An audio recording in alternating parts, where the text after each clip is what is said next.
Praise Lord, praise Lord, praise Lord. Hallelujah, hallelujah, hallelujah.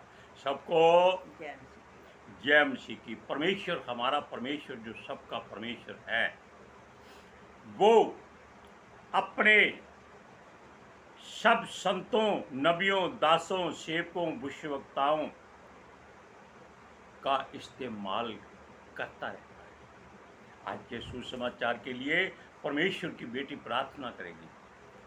सबको जय मसीह की। परमेश्वर आप सबके साथ है और आप सबसे बहुत प्रेम करता है। Hallelujah, hallelujah. महान परमेश्वर, सर्वशक्तिमान ईश्वर, जमीन आसमान के मालिक ते खालिक, तुहाडा धन्नवाद, तुहाडा शुक्र करदे स्वामी।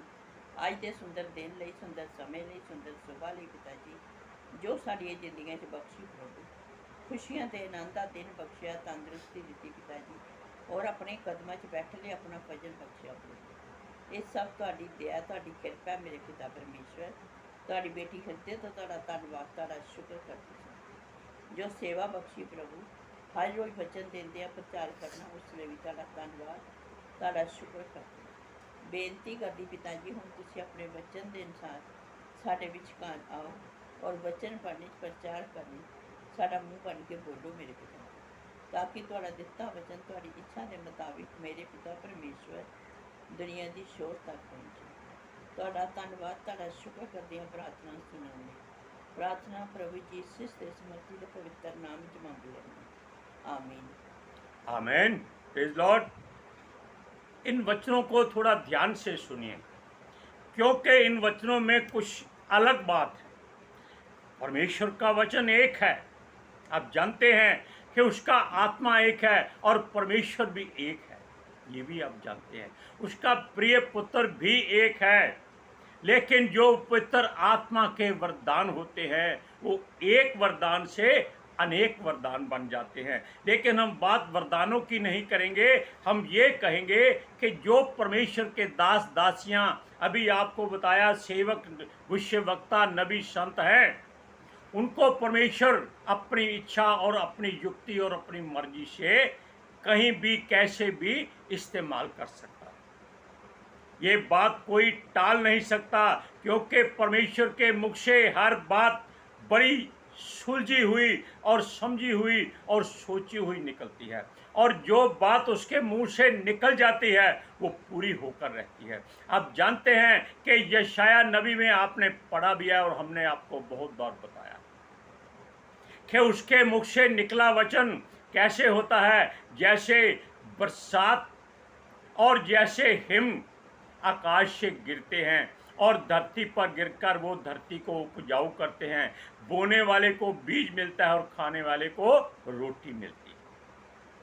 और तब तक वो वचन वापस नहीं जाता जब तक वो अपने काम, जिस काम के लिए उसको भेजा है, पूरा ना कर। Hallelujah, praise Lord. सुनिए, राजा सुलेमान ने नीति वचन लिखे, ये हर कोई जानता है, मानता है, पढ़ता है, लेकिन उस पर चलता कोई कोई है। वो बहुत सख्त भी हैं और बहुत नरम भी हैं और नम्रता से पढ़ने वाले। हालेलुया। अब सुनिए इस बात को, राजा सुलेमान के नीति वचन जो राजा की नीतियों की बातों में या पवित्रताई की बातों में या रहन सहन की बातों में या फिर जीवन की अनोखी और अनकही अनसुनी बातों में आपको लगाता है कि आपको ये जीवन कैसे चलाना है या किसके लिए चलाना है, क्यों चलाना है, किस बात में परहेज करना है और किस बात में आपको युद्ध में जाना है। माता पिता की सेवा करना है, भाई बहनों बंधुओं को देखना भालना है। लेकिन सबसे पहले बात क्या होती है कि परमेश्वर की हर बात को ध्यान से सुनना है। बाकी सब कुछ छोड़ दीजिए। संसार की हर जीवित और मृत वस्तु, जीवित और मृत वस्तु सब मिट्टी है। केवल परमेश्वर हमारा जीवित है और सदालों रहने वाला है, और जब तक वो हमारे भीतर अपने वचनों को भरता जाता है तब तक हम जीवित हैं। जब वचन रुक जाते हैं या परमेश्वर उनको अलग कर देता है, तब हम मिट्टी हो जाते हैं। सुनिए, जो भी पवित्र शास्त्र में नीति वचन लिखे हैं, उनमें कुछ ऐसी बातें हैं जो और भी लोगों ने लिखी हैं। अगूर के वचन हमने पिछली बार पढ़कर सुनाए थे। अब एक और है, राजा लमुएल, उसकी माता ने उसको बहुत गहरी शिक्षा दी थी, क्योंकि माँ ही एक ऐसी टीचर, एक अध्यापक होती है, गुरु होती है, जो संसार की हर बात अपने बच्चों को संसार से पहले सिखाती और समझाती है। हालेलुया। सुनिए, वचन आदि जो अगूर कहता है कि अपनी बड़ाई मत करो, यदि ऐसी मूर्ता करके किसी की और या किसी को चोट पहुंचे तो बुरी बात है, क्योंकि तारीफ उस खुदा की होनी चाहिए जिसने हमको बनाया और आपको बनाया। किसी और की तारीफ हो नहीं सकती, ना ही आप कर सकते हैं, क्योंकि परमेश्वर के अलावा कोई तारीफ के काबिल है ही नहीं। सुनिए, अब और बात सुनिए। वो कहता है हमेशा नम्र रहो, दीन रहो और सहन करना सीखो। इसके साथ परमेश्वर भी चाहता है कि उस पर भरोसा करो, उसके वचन यानी कि यीशु मसीह पर विश्वास करो। ये बातें थोड़ी समझ से बाहर भी हो सकती हैं, लेकिन अगर आप इनको सोचें, एक भी वचन आप अपने हृदय में अंबुजा सीमेंट की तरह लगा लें, तो मेरा ख्याल है कि आप उस वचन को कभी अपने से अलग नहीं कर सकते। अंबुजा सीमेंट टूट सकता है, लेकिन वचन अगर आपके हृदय में चिपक चुका है तो उसको संसार की कोई दवा दारू अलग नहीं कर सकती। हालेलुया। सुनिए, वो कहता है कि हम अगर मूढ़ इंसान घमंड में आ जाते हैं, तब अपने हृदय में बुरी युक्ति बांधते हैं, और परमेश्वर हमें इन नीति वचनों के द्वारा उस तरह शिक्षा देता है कि अपनी सोच पर निरंतर रखो, अपने जुबान पर लगाम लगाओ। ऐसा करने से बुरी युक्ति को परमेश्वर ठंडा कर देता है। हालेलुया। सुनिए, क्योंकि क्रोध ही हर विनाश की जड़ होती है। Hallelujah, praise Lord. सुनिए, इसके लिए वचन के द्वारा हम कुछ भी सोच सकते हैं, युद्ध के बारे में सोच सकते हैं, और ऐसा करो, ये वचन क्या है। अगर क्रोध आ जाए तो ऐसा लगता है कि जैसे हमने क्रोध में आकर लाशों के ढेर लगा दिए, तो उसका कोई अर्थ नहीं हो सकता। अगर हम दूध में मधानी जानते हैं, जिससे दूध रिड़का जाता है, हाथों वाली मधानी जो पुराने जमाने में होती थी, रस्सी बांध कर चलाते थे, उसके रिड़कने से क्या होता है, मक्खन निकल जाता है, वो दूध दोबारा नहीं बन सकता। हालेलुया। और सुनिए, अगर हम क्रोध में आकर अपनी या किसी की नाक को यानी कि इस नोज को अच्छी तरह मरोड़ दें, इसमें हड्डी नहीं होती, तो क्या होता है, उसमें से नाड़ियों से खून बहने लगता है और उसका कोई इलाज नहीं होता। पूरी की पूरी नाक काट कर उसकी नाड़ियों को जोड़कर फिर से नाक लगानी पड़ती है। Hallelujah, praise Lord. इन बातों का ध्यान रखिए, क्योंकि क्रोध करना बहुत बुरी बात है, परंतु घमंड से रची हुई हर बात नाश की ओर ले जाती है। हालेलुया। खास बात, हर बुरी युक्ति क्लेश और झगड़ा उत्पन्न करती है। क्रोध को मत भड़काओ और शांत स्वभाव में अपने आप को शांत करो। क्रोध करने से लाभ कम और विनाश ज़्यादा होता है। परमेश्वर नहीं चाहता मनुष्य अपनी बुरी युक्तियों से, अपने मुंह फट होने से अपने प्राणों को क्लेश में फंसा दे। हालेलुया। बिना वजह झगड़ा उत्पन्न मत करो। ये आगूर के वचनों में आपको एक ऐसी शिक्षा दी गई है कि हर बात की जड़ यानी कि जो विनाश की ओर जाती है वो क्रोध है। लेकिन हम आपको छोटा सा क्रोध ऐसा बताते हैं जो आप कभी समझ नहीं सकते।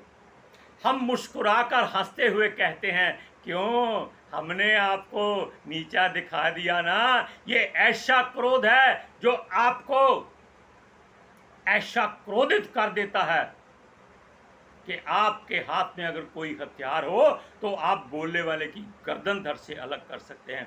लेकिन इस बात में सावधान रहना, क्यों, ये दुष्ट आत्माएं होती है। मनुष्य नहीं जानता वो क्या कह रहा है, उसमें से दुष्ट आत्माएं मुस्कुराकर आपको क्रोध दिलाती है कि आप क्रोध में पाप कर दें।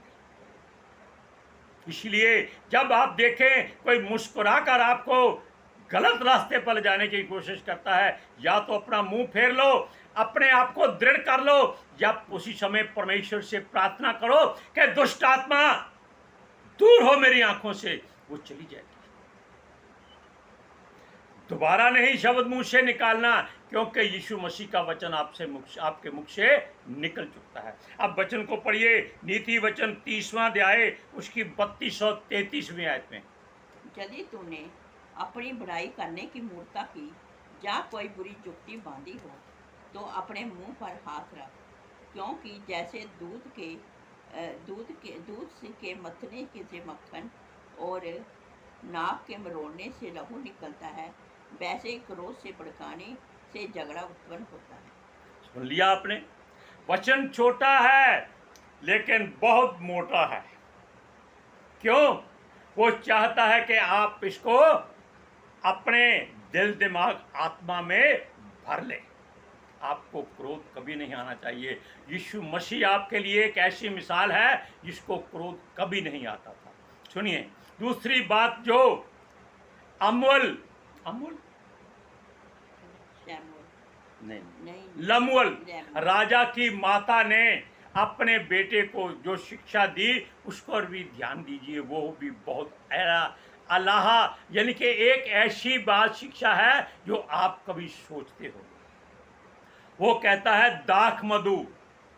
पहले लोग दाख मधु पीते थे जिसमें दाखों का रस और शहद मिलाकर उसको अच्छी तरह से मथा जाता था, पैरों से लताड़ा जाता था, और जो दाग निकलता था फिर उसको गर्म करके अलग करके पिलाया जाता था। लेकिन यीशु मसीह ने, आप जानते हैं कि दाख रस कैसे बनाया था? पानी से बनाया था। सुनिए, अब ये दाख मधु, दाख रस, मदिरा, शराब, वाइन और शित्री गमन, ये बातें अगर आपके जीवन से अलग रहें तो शायद आपसे अच्छा दुनिया में कोई मनुष्य नहीं हो सकता। परमेश्वर ऐसे लोगों को बहुत पसंद करता है जो दाख मधु, मदिरा और शित्री गमन से परहेज करता है, नफरत करता है। परमेश्वर उससे प्रेम करता है। अब सुनिए, वो कहता है ये सब बुरी बातें हैं, जिस बात से परमेश्वर घृणा करता है मनुष्य उसको ज्यादा करता है। इस जमाने में अगर किसी के न्योते में आपको बुलाया गया हो और आपको मदिरा ना सेवन कराई हो तो आप क्या कहते हैं? उसने हमारी कोई सेवा ही नहीं की। चाहे बेचारे का लाखों रुपया लग गया हो आपको तंदुरुस्ती के लिए, फल मिठाइयाँ लाकर देने के लिए, लेकिन आपको जब तक कुत्ते और गधे की तरह मदिरा पीकर नालियों में नहीं गिरना तब तक आपको आनंद नहीं आता। सुनिए, वो कहता है कि इस जमाने में जो होता है आप जानते हैं। क्यों? ये शराब पीकर लोग अपने आप की शुद्ध खो देते हैं, क्योंकि वो मुफ्त में मिल रही होती है। जकाजक खत्म करने की कोशिश करते हैं कहीं बच ना जाए, और वहीं गिरकर अपने आप की इज्जत मिट्टी में मिला देते हैं। सुनिए, बेइज्जत हो जाते हैं। लेकिन यहाँ लमुएल राजा की माता उसको ऐसी ही शिक्षा देती है कि हे बेटा, मदिरा से, दाख मधु से अपने आप को दूर रख। क्यों? कि जब राजा लोग मदिरा, दाख मधु पी लेते हैं तब वो व्यवस्था भूल जाते हैं, कानून भूल जाते हैं, और जो होता है वो मुंह से बोल देते हैं, और उसका हुक्म जो मुंह से निकला होता है उसके जो उत्तराधिकारी या सिपाही या मंत्री होते हैं वो पूरा कर देते हैं। दाख मधु पीकर अगर राजा कह देता है इसकी गर्दन उड़ा दो तो उड़ानी पड़ती है। हालेलुया। आप जानते हैं कि अस्तेर की पुस्तक में भी ऐसी ही बातें हुई थी। राजा क्षर्य ने दाख मधु पीकर अपनी पत्नी को बुलवा लिया कि सज धज कर तैयार होकर आओ ताकि तुम्हारी खूबसूरती संसार के लोग देखें, जबकि हमेशा स्त्री की खूबसूरती पर्दे में रखनी चाहिए। जर, जोरू और जमीन ये पर्दे में होते हैं। हालेलुया। सुनिए, उसने कहा कि ये बातें उसके लिए बहुत शिक्षामय साबित होंगी अगर वो इन बातों को माने, मदिरा और दाख मधु से परहेज करे और खास तौर पर स्त्रियों से अपने आप को दूर रखे, क्योंकि ये राजाओं का बल छीन लेती है। सुलेमान राजा इसीलिए परमेश्वर के सामने क्या कहें हम, क्योंकि फिर भी पवित्र शास्त्र में उसका नाम है, नीति वचन उसी के लिखे हुए हैं, शिक्षा उसी ने दी है। परमेश्वर के सामने वो किसी काम का नहीं रहा। 1000 स्त्रियों से उसकी शादी हुई थी, जिनमें 700 उसकी रानियां और 300 रखेलियां थी। अब देखिए, क्या उसको किसी बात का समय मिल सकता है कि वो अपने राज्य की ओर ध्यान दे या परमेश्वर के भवन में जाए। सूरज परवानी की बात हम जहाँ फिर करते हैं, वो कहता है एक राजा सुलेमान ऐसा था जो केवल एक बार परमेश्वर के सामने गया था, जहाँ परमेश्वर ने उसको आमने सामने दर्शन देकर वरदान दिए थे, लेकिन उसके बाद में वो कभी भी परमेश्वर के भवन में नहीं गया। उसने कोई युद्ध नहीं लड़ा। परमेश्वर की निगाह में वो बेकार गिना गया। हालेलुया। क्योंकि उसके पास धन दौलत इतनी थी कि लुटाने के लिए जगह नहीं थी। अब सुनिए, वो कहता है ये राजा को लज्जित करने वाली कमजोरियां हैं। धनी रईसों को अगर अपनी इज्जत प्यारी है तो वो स्त्रियों और मदिरा के सेवन से, दाख मधु के सेवन से परहेज करें, दूर रहें, क्योंकि अगर रईस मनुष्य सुंदर वस्त्र, सोने के छल्ले, चांदी के गहने पहनकर मदिरा पीकर चंद लोगों के सामने गिर जाए तो लोग क्या कहेंगे? देखा, हजम होती नहीं, पी सकते। लालच नहीं जा रहा इसको, इतना धन है फिर भी कमीना, मूर्ख, मूढ़ इंसान मदिरा से अपनी इज्जत गंवा ली। ये शोभा नहीं देता। ये शोभा किसको देता है? जब मनुष्य युद्ध में जाते थे तब उनको दाख मधु और मदिरा पिलाई जाती थी ताकि युद्ध में वो युद्ध करें, मृत्यु को भूल जाएं और दुश्मन का नाश कर दें। या उसको जो गरीब कमजोर है, अपने दुखों में भरा हुआ है, अगर आप उसको थोड़ी सी मदिरा दे दें वो शेर बन जाता है, वो अपने दुखों को भूल जाता है। दरिद्र इंसान जो सारा बरस, सारी उम्र गरीबी में रहा हो, कंगाली में रहा हो, चिथड़ों में रहा हो और सबको पागलों की तरह गालियां देता हो कि वो गरीब है, उसकी कोई सुनता नहीं, उसको एक प्याला दाख मधु दे दीजिए, वो सारी बुराई भूल जाएगा, वो आपकी तारीफ करेगा, वो कहेगा आपसे अच्छा इंसान कोई नहीं है। ये दाख मधु ऐसी बुरी वस्तु है। और स्त्रियां अगर किसी के पीछे पड़ जाएं तो समझ लीजिए कि मनुष्य की मौत निश्चित है, क्योंकि असल में जो स्त्रियां ऐसे काम करती हैं वो दुष्ट आत्माओं से भरी होती है।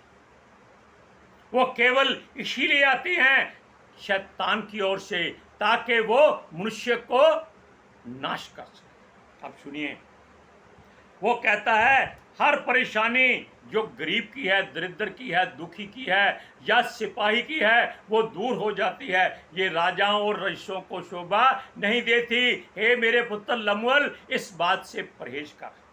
आप वचन को पढ़िए, नीति वचन 31 1 से 7 आयत में। लेमन राजा के प्रभावशाली वचन जो उसकी माता ने उसे सिखाए। हे मेरे पुत्र, हे मेरे निज पुत्र, हे मेरी मनतों के पुत्र, अपना बल स्त्रियों को ना देना, ना अपना जीवन उनके वश में कर देना। जो राजाओं का पुरुष खा जाती है। हे लैमुएल, राजाओं को दाख मधु पीना उसको शोभा नहीं देता, और मदिरा चाहना रईसों को नहीं पाता। ऐसा न हो कि वह पीकर व्यवस्था को भूल जाए और किसी दुखी की ताक दुखी के हाथ को मारे। मदिरा उसको पिलाओ जो मरने पर है, और दाख मधु और दास मन वालों को ही देना, जिससे वह पीकर अपनी दरिद्रता को भूल जाए और अपने कठिन श्रम फिर स्मरण ना करें। यानी कि वो अपना दुख, अपनी मेहनत जो बेकार जा रही है उसको स्मरण नहीं करता। हालेलुया। अगर आपने इन बातों में कुछ पाया है तो याद रखिए, ये आपके जीवन में मील पत्थर साबित होना चाहिए। इसीलिए इन बातों से मन फिराकर अपना मन प्रभु की ओर लगा लीजिए। समय बहुत कम है। सूरज प्रमाणी हमेशा आपको एक चेतावनी देता रहता है। हम इस बात की गारंटी देते हैं कि परमेश्वर उसके द्वारा आपको ये बातें बता रहा है कि ऐसी बातों से परहेज कर लो और प्रभु से प्रेम कर लो। कहते हैं जिन ढूंढा तिन पाया, गहरे पानी बैठ। मैं बपुरा ढूंढन ते रहा किनारे बैठ। इसलिए किनारे पर बैठे मोती नहीं ढूंढ सकते। अगर ढूंढना है तो परमेश्वर के प्रेम को ढूंढो जो आपके हृदय के भीतर है। आज के सुसमाचार के लिए परमेश्वर की बेटी प्रार्थना करेगी। Hallelujah. Thank you Jesus, thank you Lord, thank you पवित्र आत्मा जी। ਤੁਹਾਡਾ ਧੰਨਵਾਦ, ਤੁਹਾਡਾ ਸ਼ੁਕਰ ਕਰਦੇ स्वामी। ਸਾਡੇ ਵਿਚਕਾਰ ਆਉਣ ਲਈ ਵਚਨ ਪੜ੍ਹਨੇ, ਪ੍ਰਚਾਰ ਕਰਨੇ, ਸਾਡਾ ਮੂੰਹ ਬਣ ਕੇ ਬੋਲਣ ਲਈ ਪਿਤਾ ਜੀ। ਤੁਹਾਡੀ ਬੇਟੀ ਹਿਰਦੇ ਤੋਂ ਤੁਹਾਡਾ ਧੰਨਵਾਦ, ਤੁਹਾਡਾ ਸ਼ੁਕਰ ਕਰਦੀ स्वामी। ਸੱਚਮੁੱਚ ਖੁਦਾ ਤੁਹਾਡਾ ਦਿੱਤਾ ਵਚਨ ਤੁਹਾਡੀ ਇੱਛਾ ਦੇ ਮੁਤਾਬਿਕ ਮੇਰੇ ਪਿਤਾ ਪਰਮੇਸ਼ਵਰ ਦੁਨੀਆ ਦੀ ਸ਼ੋਰ ਤੱਕ ਪਹੁੰਚੇ। ਲੋਕ ਸੁਣਨ, ਉਸ ਸੱਚਾਈ ਨੂੰ ਜਾਣਨ, ਉਸ ਸੱਚਾਈ ਉਹਨਾਂ ਨੂੰ ਆਜ਼ਾਦ ਕਰੇ ਪਿਤਾ। ਮੈਂ ਤੁਹਾਡਾ ਧੰਨਵਾਦ, ਤੁਹਾਡਾ ਸ਼ੁਕਰ ਕਰਦੀ ਹਾਂ स्वामी। ਔਰ ਤੁਹਾਡੇ ਬੱਚੇ ਹਮੇਸ਼ਾ ਤੁਹਾਡੀ ਸ਼ਾਂਤੀ और ਤੁਹਾਡੇ अनुग्रह ਵਿੱਚ बने रहें। आमीन आमीन। Praise Lord. हालेलुया। सबको जय मसीह की। परमेश्वर आपको इन बातों से नफरत कराए जो परमेश्वर नहीं चाहता, और उनसे प्रेम कराए जो परमेश्वर चाहता है। हालेलुया। सबको फिर से जय मसीह।